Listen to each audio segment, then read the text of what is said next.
A Bíblia guarda mistérios que, mesmo após séculos de investigação, continuam desafiando estudiosos de diversas áreas. Entre arqueólogos, historiadores e teólogos, há perguntas que resistem a respostas definitivas, alimentando debates e teorias. Um dos enigmas mais conhecidos envolve o próprio nascimento de Jesus de Nazaré, a famosa estrela de Belém. Seria um cometa, uma supernova ou um alinhamento planetário raro? A dúvida persiste, assim como outras questões intrigantes nas escrituras. No Antigo Testamento. Por exemplo, ainda não se sabe ao certo quem foi o faraó que escravizou os hebreus no Egito. Já no Novo Testamento, símbolos como o número 666, conhecido como o número da besta, geram interpretações variadas. O que ele realmente representa? E o que dizer da figura do Anticristo ou do complexo conceito da Santíssima Trindade? São temas que dividem opiniões e inspiram reflexões profundas. Neste conteúdo, vamos explorar 9 desses mistérios bíblicos que permanecem sem solução. Antes de mergulharmos nos detalhes,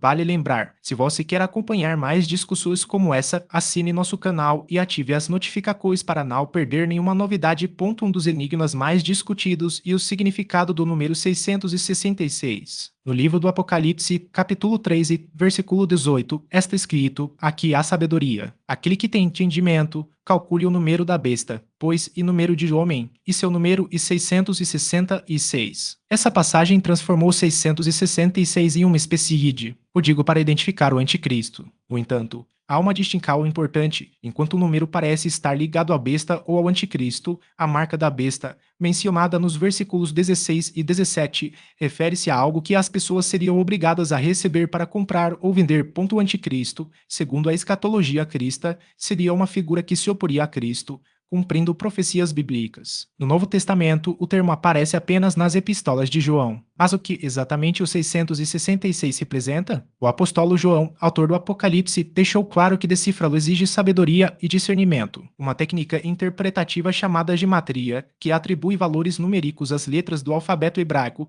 já foi usada para associar o número a figuras históricas como Nero, Ronald Reagan, Mikhail Gorbachev e Ati Papas. Porém, com um pouco de criatividade matemática, quase qualquer pessoa poderia ser vinculada ao 666, tornando-se um anticristo em potencial. Vale destacar que, em alguns manuscritos antigos do Apocalipse, o número aparece como 616, e não 666. Ainda assim, a maioria dos estudiosos considera o 666 como a versão correta. Curiosamente, a Bíblia frequentemente usa o número 7 para simbolizar Deus e sua perfeição, enquanto o 6 está associado ao homem, criado no sexto dia, segundo Gênesis. Para os cristãos, a besta ou anticristo tentaria imitar Deus, mas, assim como o 6 fica aquém do 7, seu esforço estaria fadado ao fracasso. Outro mistério envolve a localização exata do Gólgota, o local onde Jesus foi crucificado. Os evangelhos de Marcos, Mateus e João descrevem o lugar como Gólgota, que significa lugar da caveira. Marcos 15, 22-24 relata: levaram Jesus ao Gólgota, que quer dizer lugar da caveira, e lhe ofereceram vinho misturado com mirra, mas ele não o tomou. Depois de o crucificarem, repartiram as suas vestes, tirando sortes para ver o que cada um levaria. Mas onde fica esse local hoje? Desde o século IV, a Igreja do Santo Sepulcro, em Jerusalém, e apontada como local da crucificação, tracas a uma identificação feita por Helena, mãe do imperador Constantino. No entanto, estudiosos questionam essa localização, pois, segundo os costumes da época, o Gólgota deveria estar fora dos muros da cidade. Os próprios evangelhos sugerem que o local era afastado, com expressões como levaram-no a um lugar chamado Gólgota ou saiu para o lugar chamado da Caveira.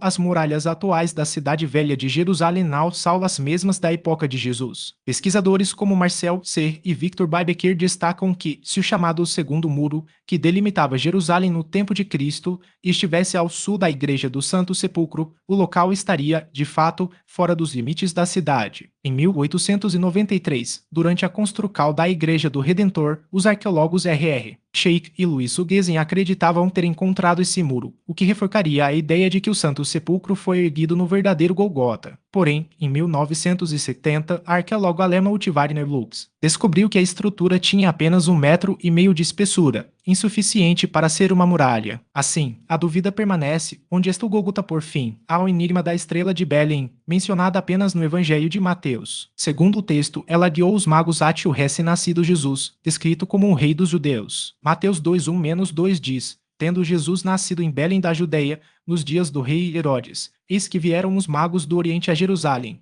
perguntando: onde está o recém-nascido rei dos judeus? Porque vimos a sua estrela no oriente e viemos adorá-lo. O que teria sido essa estrela? Uma supernova, um cometa ou um fenômeno astronômico único? As teorias são muitas, mas nenhuma resposta definitiva foi encontrada. A Trindade, seja a ideia de que três pessoas distintas, Pai, Filho e Espírito Santo, formam um único Deus, e não três deuses separados. Para muitos, essa nocal parece contradizer a lógica humana, que tende a associar unidade com singularidade e pluralidade com multiplicidade. No entanto, a doutrina trinitária não propõe uma divisão matemática de Deus, mas sim uma distinção de relações dentro de uma mesma essência divina. O Pai, e descrito como a fonte eterna de toda a criação, o Filho como a encarnação de Deus em forma humana Jesus Cristo, e o Espírito Santo como a presença ativa de Deus no mundo e nos corações dos fiéis. Embora cada pessoa da Trindade tenha funções distintas, elas compartilham a mesma natureza divina, operando em perfeita harmonia. Por exemplo, no batismo de Jesus, Mateus 3,16-17, o Pai fala dos seus, o Filho e batizado nas águas, e o Espírito Santo desce como uma pomba,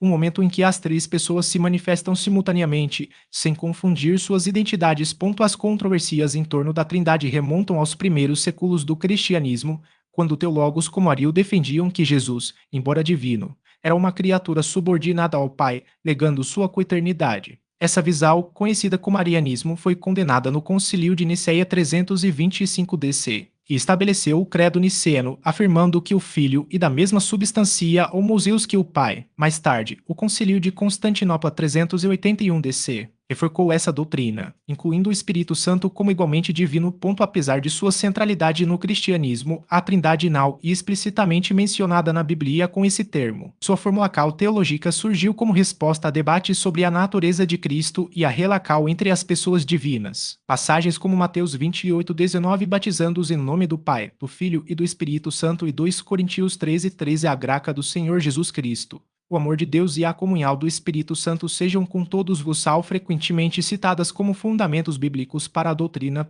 Grupos não trinitários, como as Testemunhas de Jeová, rejeitam essa interpretação, argumentando que Jesus é um ser criado e que o Espírito Santo é uma força ativa de Deus, não uma pessoa. Para eles, a Trindade seria uma invenção posterior, influenciada por filosofias pagas. Já outras tradições, como o unitarismo, defendem que Deus é uma única pessoa, negando a divindade de Cristo e a personalidade do Espírito Santo. O mistério da Trindade permanece como um dos maiores desafios intelectuais e espirituais do cristianismo. Enquanto alguns a veem como uma verdade revelada, outros a consideram um paradoxo inacessível à razão humana, que não se pode negar, e seu impacto na teologia, na arte e na cultura ocidental, moldando a forma como milhões de pessoas compreendem a natureza de Deus e o Espírito Santo. Essa ideia, central na teologia cristã, recebe interpretações distintas entre as diversas tradições religiosas. Para católicos, ortodoxos e a maioria das denominações protestantes históricas, o Espírito Santo é uma pessoa divina, a terceira da Santíssima Trindade, dotada de vontade, intelecto e emoções. Já no unitarismo, corrente teológica surgida dentro do protestantismo, o Espírito Santo não é uma pessoa, mas uma manifestação do poder ou da presença de Deus, comparável a atributos divinos como a sabedoria, o amor ou a santidade. Outras correntes oferecem leituras alternativas. O arianismo, doutrina do século IV declarada herética pela Igreja, entendia o Espírito Santo como uma criatura espiritual de natureza elevada, semelhante a um anjo, mas inferior ao Pai e ao Filho. O triteísmo, outra visão condenada, defendia que o Espírito Santo seria um Deus distinto, embora subordinado ao Deus Pai. Por sua vez, o modalismo, como encontrado em algumas vertentes do pentecostalismo e citario, identifica o Espírito Santo não como uma pessoa separada, mas como o próprio Deus em acal, sem distinção pessoal entre Pai, Filho e Espírito. A relação entre o cristianismo e o judaísmo também influencia essas interpretações. Alguns teólogos identificam o Espírito Santo com o Ruach HaKodesh, Espírito Santo do Antigo Testamento, termo hebraico que aparece em passagens como o Salmo 51:11, onde Davi clama: "Não me lances fora da tua presença e não retires de mim o teu Espírito Santo." Essa conexão reforça a ideia de que o Espírito sempre esteve ativo na história da salvação, desde a criação até a encarnação de Cristo. Se o seu representa a comunhão eterna com Deus, o inferno é descrito nas Escrituras como seu oposto radical, um lugar de separação definitiva. criado originalmente para Satanás e seus anjos. Mateus 25:41. As Escrituras advertem que aqueles que rejeitam a graça de Deus e persistem no pecado serão destinados a esse lugar de castigo. Jesus, em Mateus 25:46, resume essa realidade com palavras claras: e irão estes para o castigo eterno, mas os justos para a vida eterna. As descrições bíblicas do inferno variam entre o Antigo e o Novo Testamento. No Antigo Testamento, ele é frequentemente associado ao Sheol, um lugar de trevas e esquecimento, enquanto no Novo Testamento ganha contornos mais vividos. Fogo inextinguível. Marcos 9:43, choro e ranger de dentes. Mateus 3:42, e tormento consciente. Lucas 16:23. E é importante distinguir o inferno do Hades ou Sheol, termo grego que designava o mundo dos mortos antes da ressurreição de Cristo. Segundo a parábola do rico e Lázaro, Lucas 16:19-31, o Hades era dividido em duas regiões: o paraíso, ou seio de Abraão,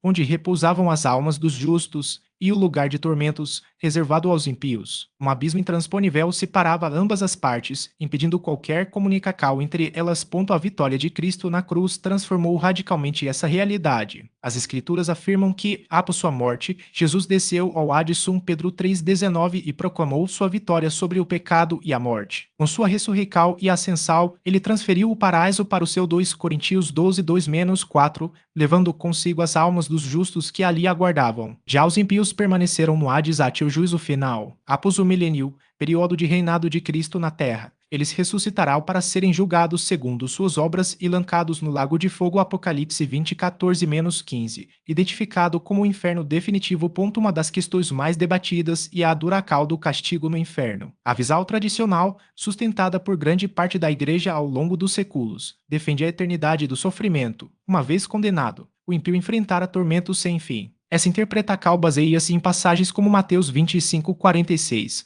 onde Jesus fala de castigo eterno, e Apocalipse 14:11, que descreve a fumaça do tormento dos condenados subindo para todo sempre. No entanto, alguns teólogos propõem uma leitura alternativa, conhecida como aniquilacionismo ou condicionalismo. Segundo essa visão, a imortalidade é um dom concedido apenas aos salvos em Cristo. Os ímpios, após serem ressuscitados e julgados, sofrerão um castigo proporcional aos seus pecados e, por fim, deixarão de existir, sendo destruídos em corpo e alma. Outro tema que desperta curiosidade e interpretações variadas é a menção a Gog e Magog nas Escrituras. Esses nomes aparecem tanto na Bíblia quanto no Corão, mas seu significado exato permanece envolto em mistério. No Antigo Testamento, Gog é apresentado como um indivíduo, um princípio ou líder, e Magog como sua terra ou povo. Ezequiel 38-39. A tradição judaica os associa a inimigos escatológicos que serão derrotados pelo Messias no fim dos tempos, marcando o início da era messiânica. No cristianismo, a visão apocalíptica ganha contornos mais dramáticos. O livro do Apocalipse 27-9 descreve Gog e Magog como nacões aliadas a Satanás, que se levantarão contra Deus após o milênio, sendo finalmente destruídas pelo fogo divino. Essa passagem reforça a ideia de um conflito cósmico entre o bem e o mal, culminando na vitória definitiva de Deus.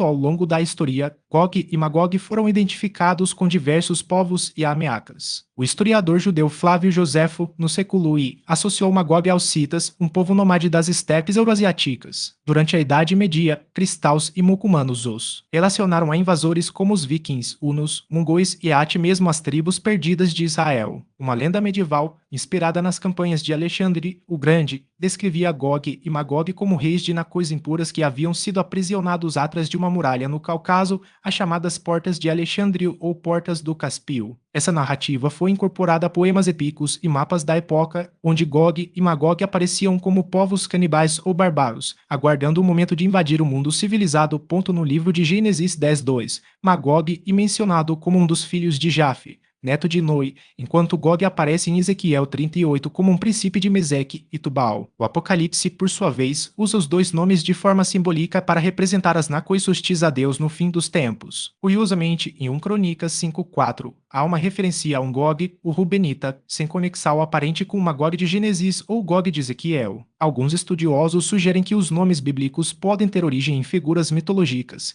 como o gigante Gog da tradição britânica, um ser lendário associado às origens de Londres.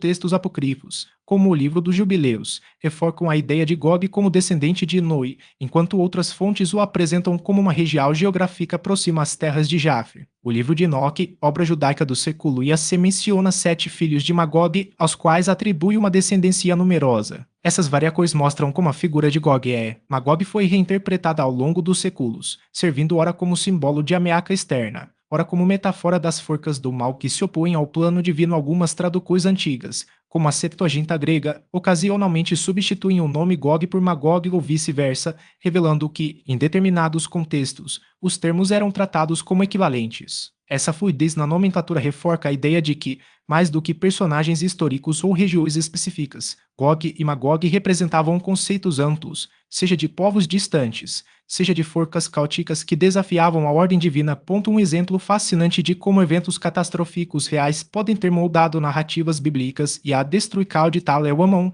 uma cidade da Idade do Bronze situada no Vale do Jordão. Estudos recentes, publicados na revista Nature Scientific Reports, sugerem que a cidade foi arrasada por volta de 1650 AC devido à explosão de um meteoro ou cometa na atmosfera. As evidências arqueológicas são impressionantes. Fragmentos de cerâmica derretidos externamente, mas intactos por dentro, indicam um calor intenso e repentino, incompatível com incêndios comuns, erupções vulcânicas ou terremotos. Os pesquisadores estimam que a explosão ocorreu a cerca de 4 km de altitude, liberando uma energia 1000 vezes superior à da bomba de Hiroshima. Em segundos, a temperatura no solo ultrapassou 2000 graus C, incendiando roupas, madeira e metais, enquanto uma onda de choque com velocidade superior a 1200 km/h devastou a cidade, reduzindo construções a escombros e fragmentando os corpos de seus 8.000 habitantes. Essa catástrofe pode ter inspirado relatos orais que, transmitidos por Jeracois, deram origem à história bíblica de Sodoma e Gomorra. O texto de Gênesis 19:24-25 descreve uma destruição semelhante. Então o Senhor fez chover enxofre e fogo, da parte do Senhor, sobre Sodoma e Gomorra. Assim, destruiu aquelas cidades e toda a planície, com todos os seus moradores e a vegetação da terra. Embora a localização exata das cidades bíblicas ainda seja debatida, a coincidência entre os detalhes da destruição de Tal El Amon e a narrativa bíblica levanta a possibilidade de que memórias de eventos reais tenham sido incorporadas aos textos sagrados como advertências divinas. Outra figura central nas profecias escatológicas e o Anticristo, um personagem que, segundo a tradição cristã, se opor a Cristo e enganara muitos antes de sua segunda vinda. O termo aparece apenas 4 vezes no Novo Testamento, todas nas epístolas de João, onde é descrito como aquele que nega o Pai e o Filho. Jesus, nos evangelhos de Mateus e Marcos, alerta sobre falsos cristos e profetas que realizará os sinais e maravilhas para desviar os fiéis. Além disso, outras passagens bíblicas associam o anticristo a imagens simbólicas, como a besta do mar no Apocalipse, o homem da iniquidade na segunda epístola aos Tessalonicenses e o chifre pequeno no livro de Daniel. Os primeiros pais da igreja, como Policarpo de Esmirna, usaram o termo anticristo para designar não um indivíduo específico, mas qualquer pessoa que propagasse doutrinas falsas. Já no século II, Irineu de Lyon interpretou o anticristo como a personificação da apostasia e da rebelião contra Deus. Hipólito de Roma, por sua vez, desenvolveu uma visão mais detalhada, afirmando que o anticristo viria da tribo de Dá, reconstruiria o templo de Jerusalém e governaria a partir dele, cumprindo assim as profecias apocalípticas. Essa figura também foi associada à besta que emerge da terra no Apocalipse, reforçando sua conexão com o engano e a usurpação do papel de Cristo. A história das interpretações bíblicas mostra como símbolos como Gog, Magog e o anticristo foram adaptados a diferentes contextos históricos, servindo ora como advertências espirituais,